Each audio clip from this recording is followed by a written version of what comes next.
What is heaven like? I won't keep you too long because it doesn't take many words to explain that which is so difficult to find. What is heaven like? Well, there are many vibratory planes of existence. We see this gross vibratory plane here, but there are many others. As we read in the Bible, in St. John, the 14th chapter, the 2nd verse, "In my Father's house are many mansions. If it were not so, I would have told you, I go to prepare a place for you." Now those many mansions are simply the vibratory planes of existence. This worldly vibratory plane, we are familiar with this. But just behind this plane are the vibrating planes of energy and the causation planes which have produced this worldly consciousness. Those are real, and those can be known. Right here in this room, passing before us, between us, are the planes of electromagnetic forces and X-rays, but we do not see them. Why? Because our eyes record only certain vibrations. And so these other planes of existence are surely there, but they cannot be perceived by the ordinary physical eye. So, these realms constitute heaven. The planes, the luminous planes of astral existence. And they are real. And they can be known even by while we are here on earth. They are known as the fairer regions of light. Why? Because the matrix of these finer regions is light. Not ordinary solar light, but the great light of God. And when you elevate your consciousness so that you can perceive through the spiritual eye at the Christ center, and through the intuition within you, you can see, know those fairer regions of light or heaven. These are real, but they cannot be perceived. If you keep your consciousness tied to outward consciousness, these grosser vibrations, how can you perceive the finer vibrations of God's light and love? It is impossible. Eye hath not seen, we read in 1 Corinthians, the 2nd chapter, nor ear heard, neither have entered into the heart of man the things which God hath prepared for them that love him. The ordinary physical eye cannot see. The ordinary human ear cannot record, and the ordinary human love cannot register those things which God hath prepared for his devotees. But when you expand your human love into the great love of the infinite, then you can feel his presence, then you can know these realms. And as you see the fairer regions of light, you feel the great joy of God's presence. Those who meditate know that what I am saying is so, because his love pervades all things. And it pervades those great luminous astral regions of energy and God's love. Of course, on the other side, some of the planes of existence are dark and dismal and dreary. And so we get just what we work for. In this life here, we can gravitate to the dens of vice and iniquity, or we can elevate our consciousness to those planes of devotion and love. And in such meetings as this here, and in meditation groups, what do? You elevate your consciousness to the presence of God's love. But if you live in this worldly existence, you will gravitate to just that vibration. Knowing that vibration, being one with that vibration, knowing nothing else, how can you know the astral regions of heaven? But by great meditation, deep meditation, and great love for the one Father, you can know those astral planes, those heavenly planes, those heavenly regions right here on earth while you're living in this mundane existence. It can be done. Having that, you will realize the reality of life, which is the presence of God's love within each and every one of us. And so, man, using his imagination, usually makes his heaven what he wants it to be, according to his desires and his racial habits of thought. I was just reading about a certain sect that their heaven consists of large-eyed damsels and fine food. Well, if that suits them, that's their heaven, because their thought is that way. And I was reading about men, they like to fly around like birds and be free like the birds are. And so all the angels of heaven have wings. But that is not so. Angel means a ray of light. And the angels are great rays of God's light. The great astral light, the luminous light of heaven. Those are the true angels. And so we must realize that we are apt to make heaven fit our desires. But heaven is a real place. It's an honest to goodness place. A place of vibratory existence. Let us understand that. And if you know the vibrations of heaven, if you can perceive them, you can perceive and have a glimpse of heaven. Yes, you can even dwell in heaven right here on earth. And so those who try by delusion-free and attachment-breaking yogic methods of spiritual discipline, you've got to break the attachment. You've got to do away with the delusion. If you do that, you can glimpse heaven. Yes, even dwell in it for a little while, right here on earth. Now, there are two methods of perceiving heaven. First, by transcending this worldly vibration or the limitations of physical vision, you can perceive, you can get a glimpse of heaven. Realize heaven cannot be perceived by these physical eyes. The vibration is too high or subtle. So, when you transcend the limitations of physical vision, then you can perceive or have a glimpse of heaven. Now, many do this. How is it done?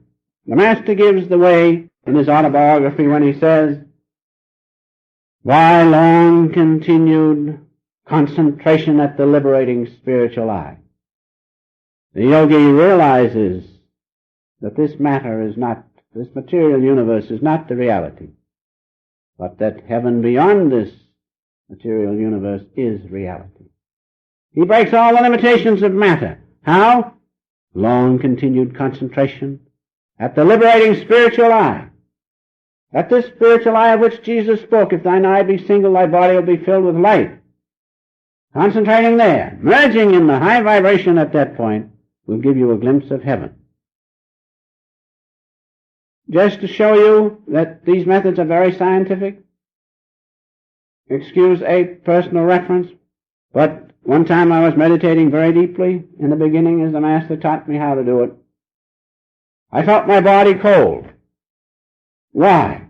Because the energy had been withdrawn from the body into the spinal region and the head was hot at this point. The energy had been withdrawn into the spinal region and had gone upward to the great supreme center of the brain where God and his angels dwell. And concentrating through the spiritual eye, I got a glimpse of a beautiful scene, which I will not describe, but I asked the Master what it was. He said, you have glimpsed the shores of cosmic consciousness. I tell you this to show you it can be done right here on earth. Now, I wasn't dead. My body was cool because the energy had been withdrawn. That happens to you in sleep. The temperature drops. In fainting, the blood leaves the head and goes into the abdomen, and you'll feel cold all over. I felt cold, that is, as I felt the body, but I was perfectly awake, perfectly conscious. In fact, I was more conscious than right now talking to you. And penetrating, as I tried, with great love for the infinite Father, that little vision of heaven came. And the Master corroborated it, that it was just a little glimpse of cosmic consciousness. That's the first method. But the second method is this. When through the command of God's grace, this is far different than the other. When through the command of God's grace, the veils of space vibrations and the finer veils of light are withdrawn, then you can see, yes, dwell in those luminous regions of heaven. Remember, it is the grace of God that does it. The great Kabir said, even if you're known throughout the 20 universes, thought well of, but receive not the glance of God's grace, you have nothing. It is the glance of God's grace that does it. And when that comes, all the limiting veils of space and finer vibrations of light are withdrawn, and there you perceive the great heavenly regions, and with that comes a great peace and bliss of God's presence, indescribable. Your soul is filled with His presence. That's the second method of having a glimpse of heaven. In heaven, or when the Sun of Righteousness rises in your soul, then you see not by solar light, but by the great light of the spiritual sun, the presence of God. When the Sun of Righteousness rises in your soul, then that great light of the spiritual sun illumines you, and you realize that you are not this body, something far different. You are part of the one great consciousness and light of God. His great love is with you. You are that. When the spiritual Sun of Righteousness rises in your soul. We have a testimony of this in Revelation, which I'll read at this time. Revelation, the 22nd chapter, the 5th verse, and there shall be no night there. There is no night when the spiritual Sun of Righteousness rises in your soul. It is all light, God's great light. And there shall be no night there. And they need no candle, neither light of the sun. For the Lord God giveth them light. Heaven is a region of the finer forces, the fair regions of light. Real to those who make the effort. Real to those who rise above this world existence, this limited existence. They can know that heavenly region illuminated by the great Sun of Righteousness. In the celestial regions of light, everything is light. In the celestial regions of heaven, everything is light. Vista upon vista of templed celestial castles. Millions of miles of multicolored oceans of light spread before your God-intoxicated vision. And you are permeated with the great peace and bliss, indescribable, of the one infinite Father. Such is what heaven is, and it is knowable right here on earth. And so to have the privilege of consciously visiting heaven, knowing those fairer regions of light, which is our true home, you have to live a spiritual life right here on earth. You have to give a little time daily to perceiving the presence of God, knowing that He is reality. Isn't God worth, as Master used to say, 1/24 of the day? He who gives us all things, surely He is worth that much. And so if we are to have a glimpse of heaven after we pass away, we will have had to live a spiritual life here, giving some time to knowing the presence of God. Otherwise, how can we know something we know nothing of? How can we know heaven unless we can perceive, at least have glimpses of it while here on earth? It can be done by following one who lived in that heaven, day after day as our beloved Master. He has left the ways and the means whereby all of us, if we will, can know that heaven while here on earth. And so we must live a spiritual life here. If we follow, as do most people, the laws of sensation, and are attracted to and pulled by worldly desires, to things of the world, that's what we will have. But if we give a little time to God each day, just a little bit even, and really want Him, feeling His presence in your heart, He will not deny you to be with Him even while here on earth. And so if by daily discipline of yoga we spiritualize our consciousness so that through wisdom we want only one thing, the conscious presence of God alone, then heaven will not satisfy, and we will not be satisfied until we are one with Him, until we emerge in our Father's one ocean of bliss. And then the prodigal son will have returned home. Master has expressed this so wonderfully in a few words from his autobiography, which I'll read at this time. All the separate eddies of ideas, particularized waves of power, love, will, joy, peace, intuition, calmness, self-control, and concentration melt into the ever-joyous sea of bliss. There's only one thing in the universe, and that's God's consciousness, and that's His great love. All these other ramifications of His consciousness melt into the one sea of bliss.